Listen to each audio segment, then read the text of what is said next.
Hey everybody. I haven't made a video really addressing autism in a while, even though that was what my channel was mainly going to be about here. So I want to go ahead and do that, and I want to go ahead and start with something that won't be a majorly long video, and that's just to tell you guys how I got here, how I got a late diagnosis at age 40. Well, no, I was 39 when I was diagnosed, so it was about a year ago. I'm 40 now as of filming this, in February of 2025. And basically the one thing that kind of led to all of this was in October 2022, I lost my husband to leukemia, and we'd been together for almost 13 years at that point, basically 13 years, and we were married for 4 of those years. And during that time, he gave me a lot of stability, and he gave me what I now know is just keeping me regulated, but he did a lot to facilitate me doing things that on my own I know I wouldn't have been able to do, like finish college.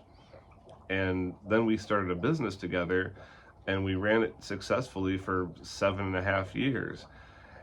So when he died, everything in my life just kind of shattered. And I thought Fred might be waking up. Apparently he's not going to join me for this video because he's sleepy. But when I lost my husband, I also lost my job because I couldn't run the business by myself. I had nobody I knew who could help me run the business, so I had to sell it. And I was just like in a complete state of mental breakdown, and I was like struggling with all sorts of executive function type things, like, you know, remembering when to eat, being on a sleeping schedule, and I would just like kind of watch YouTube and drink pop and smoke weed and until I would fall asleep on the couch, and then just kind of repeat. Like, I didn't know what else to do for a while unless somebody, you know, called me, or unless I had some task at hand. So I ended up seeking mental help because I was like, well, now might be a good time to get therapy and just go see a psychiatrist for all the feelings that I'm having with the grief and the depression and just how debilitating it is. And it was a long waiting list for that, but basically as soon as I saw a psychiatrist, he talked with me for a little while. He asked me some questions, and, you know, once it got around to relating to people and socializing and stuff, talked about how I really don't relate to people. I've always had trouble socializing. I've never quite understood why, but it's just gotten worse as I've gotten older instead of better. And his first thought was autism spectrum. So then, you know, he referred me to a clinic, but also set me up with a therapist. And the first time I talked with my therapist, he also had the same thing. He was like, you know, you do display signs of autism. And I thought, well, I was surprised, but I wasn't, because I'm not going to talk a lot about my childhood. That'll be a separate video. But as a kid from, like, let's say age 3 to maybe age 6, I was constantly being taken to all these different specialists, and, you know, it was like different teachers would pull me aside from like preschool or kindergarten classes and be like, you know, let's see you do this task, let's see you do this task. Or they'd read me a story and ask me questions about, you know, like, how should this character act, or, you know, how should this girl respond to what this boy said. And like, I went along with it. I never understood what it was for. Come to find out later, that was them testing me for autism because they thought I might have it. But funny enough, they landed on no, so they tried to just mainstream me as much as possible. Varying results, but we'll talk about that in another video. So, going back to adulthood though, in college, I asked for mental help, and I had nowhere to go to but the free clinic that our county had. So I went there, and they ended up, after the therapist saw me like 2 whole times, and then the psychiatrist saw me once, I think, maybe twice, and they diagnosed me with borderline personality disorder, which apparently is something that we, people with autism, we get misdiagnosed with quite a bit. So this is an interesting side note. I was diagnosed with that too. The psychiatrist referred me to the clinic, and it was like 3 different rounds of testing. Well, first, no, there were like 4, because there was an intake phone call. They called me, they asked me a bunch of questions. They said, okay, it sounds like you very well could have autism, but we need more information, so we're going to do, the first interview as a teleconference. And like a couple months later, they held a teleconference interview with me and asked me a whole lot of other questions about my personality and my history and all that. You gonna join us, Fred? Or you just, no, you're just getting comfortable? Okay. Nope, he's not joining us, he's just sleeping.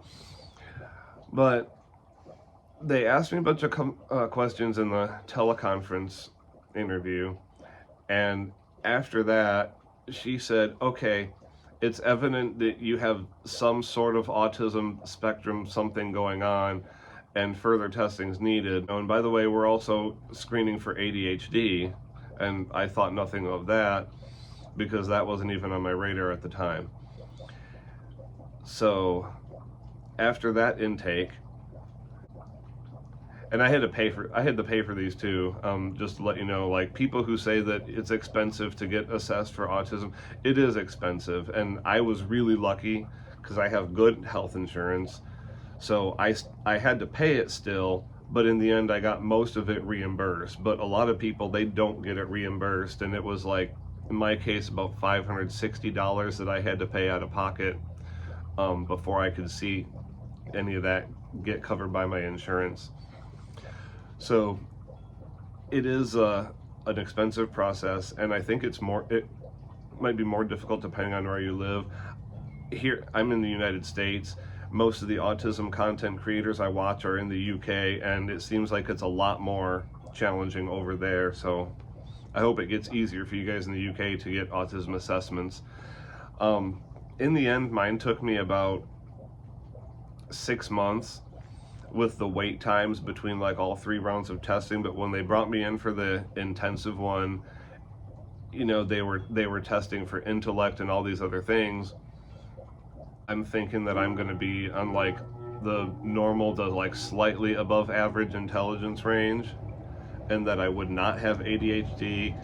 And I pretty much at that point figured I was going to be on the autism spectrum because, they pretty much told me, yeah, you're going to be somewhere on the autism spectrum. Yet I still had this weird imposter syndrome going on like the whole time, and my friend's going to attest to this. I just was wondering, like, what if they just come back and say, there's actually nothing wrong with you, you're just a crappy person and you need to do better. Like, part of me still thought they were going to do that, but no, they didn't. And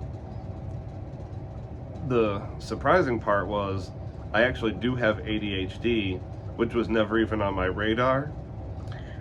And I think part of that is because the autism and the ADHD sort of cancel each other out. So it's like the autism will allow me to intensely focus on something, but like the ADHD will make me like sort of, I'll be anxious and hyper, and like I would always be moving. I would always be like bouncing like this in school, or like tapping my foot, or like shaking my knee or something like that, just bouncing my foot, something like that. And I think it just, I don't know, I don't think anybody ever pegged me for an ADHD kid because I didn't have any compulsion to make noise. I could sit there quietly, so teachers weren't bothered by me. But I did get diagnosed with ADHD. I did get diagnosed with autism. And as far as the socialization aspects of autism go, that I tested into the severe range.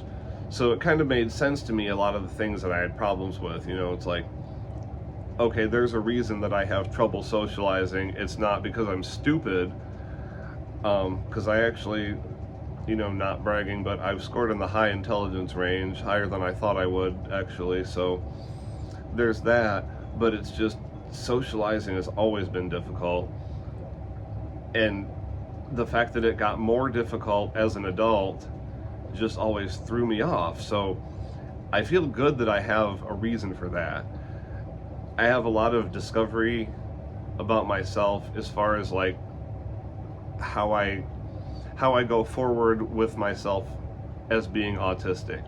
And if you're wondering why I'm just now making a video about this and just now kind of expressing myself, after all this time, after like almost a year, it just now doesn't feel weird to say I have autism. Like, it felt weird for the longest time. It felt even weirder to say I had ADHD, because that was one of those where it's just like, I really didn't want that label, because to me that was a really negative label. Like, back in school, those kids were the kids that just pissed me off and irritated me all the time. I had nothing to do with it. It's like, oh, the ADHD kids that can never stop making noise, and just sit down, shut the fuck up. Like, no, I didn't see myself as that. But when they explained to me kind of how it's different for everybody, just the way autism is different for everybody, and they kind of explained that, my having to bounce my foot a lot and, do random movements and that's like the adult form of hyperactivity. But no, my ADD was more like an inattentive thing than a hyperactive thing, which kind of makes sense with me. But that's where we are today. I've got autism, I've got ADHD. I'm gonna go ahead and end the video here, because I think it's been plenty long enough, and I think I've gone off track enough times. But I hope it makes sense, and I hope it makes sense why I'm doing this, because I want to connect with other people that might have autism and ADHD, but even for people who don't, even if people are just remotely curious about it, we're all different. So having my story to compare to your story, to compare to somebody else's story, might be really helpful, and it's probably more meaningful in the end for autism research to have, the biggest sample study of people, because like they say, you meet one autistic person, you've met one autistic person. We're all different. It affects us all a little bit differently. Maybe this will reach a lot of people, maybe this will only reach a couple of people, maybe nobody. But even if it reaches nobody, I'm glad that I'm doing this, at least for myself, because it's helping me come to terms with being an autistic person, and it's helping me sort of discover what my identity is and can be. But I hope you got something informative or positive out of this video, and yeah, that's what I'm here for. I'm just here to spread positive vibes. I'm trying to stay positive, and I hope everybody has a good one. Positive vibes.